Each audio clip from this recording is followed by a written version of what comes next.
हरियाणा के ऊर्जा और परिवहन और श्रम मंत्री अनिल विज एक कार्यक्रम को संबोधित कर रहे थे। इस दौरान उन्होंने अपनी विधानसभा में करवाए कामों की बात कही।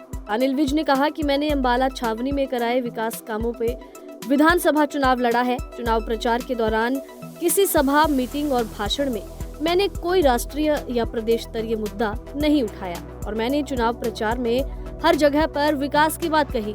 अनिल विज ने आगे कहा कि मैं देखना चाहता था कि मेरी विधानसभा में काम करने की कितनी कदर है।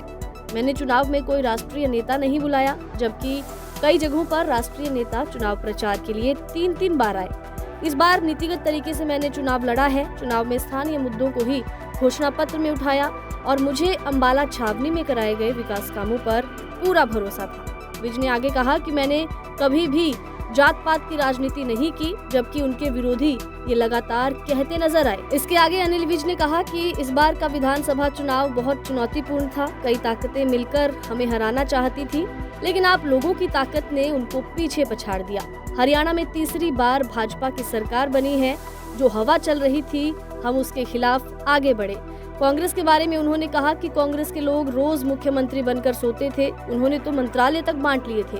ये तंज कांग्रेस पर अनिल विज की ओर से कसा गया। अनिल विज ने आगे कहा कि जिस दिन एग्जिट पोल आए उस दिन भी वो अकेले हिंदुस्तान में अड़े थे कि हमारी पार्टी की ही सरकार हरियाणा में बनेगी, लेकिन अनिल विज ने उस वक्त भी एग्जिट पोल को नकार दिया था। विज ने कहा कि हमारी एकता और हमारे काम ने हवाओं का रुख मोड़ा है और तीसरी बार प्रदेश में हरियाणा की सरकार बनी। अपनी अपनी मेहनत, अपनी अपनी प्लानिंग, अपने अपने तरीके से काम अपने अपने तरीके से। तो ये एक्सपेरिमेंट था। मैं तो इस बार आपने देखा होगा कि दिल्ली का सारा मीडिया ने हरियाणा को अंबाला छावनी से कवर किया। अंबाला शहर नहीं गए, नारायणगढ़ नहीं गए, करनाल नहीं गए, गुड़गांव नहीं गए, सारा मीडिया यहाँ है अंबाला कहने में।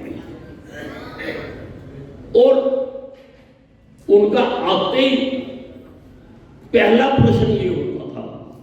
मैं तो टी पॉइंट पे बैठा होता था, चुनाव में भी मैंने टी पॉइंट पे रोज हाजिरी दी, तो उनका पहला प्रश्न होता था, सर बाकी सारे लोग सवेरे 6 बजे नहा धो के निकल गए, 11:30 बज रहे हैं, आप बैठे चाय पी रहे हैं यहाँ पे। मैंने कहा मेरा चुनाव मेरे वर्कर लड़ रहे हैं, मुझे कोई बात नहीं।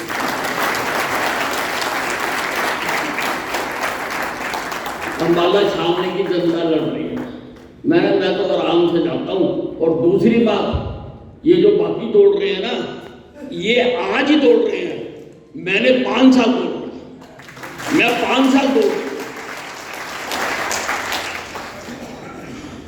तो वो हैरान हो जाते थे, हैरान कि भाई चुनाव है और ये आदमी आराम से बैठा हुआ है। और मेरी कैलकुलेशंस थी जो बिल्कुल ठीक थी। चुनाव वाले दिन भी शुरू में जब हम हारे तो पत्रकारों ने, मैं जिंदगी का साथ निभाता चला, हर फिक्र को। मैं अब दिल्ली गया हूं कई बड़े बड़े नेताओं को मिलने, उन सारों ने वो मेरा गाना सुना हुआ था। सारे कहते थे कमाल है, पार्टी हार रही थी, आप गाने गा रहे थे। एक विश्वास हमने अब अपने शहर के विकास के लिए हम इस बात का कोई फर्क नहीं रखेंगे कि कहीं से हमें वोटें नहीं मिली है तो वहां हम काम नहीं करेंगे। हमने काम सारे शहर का करना, कुछ लोगों का शायद ना करें पर शहर का काम करना।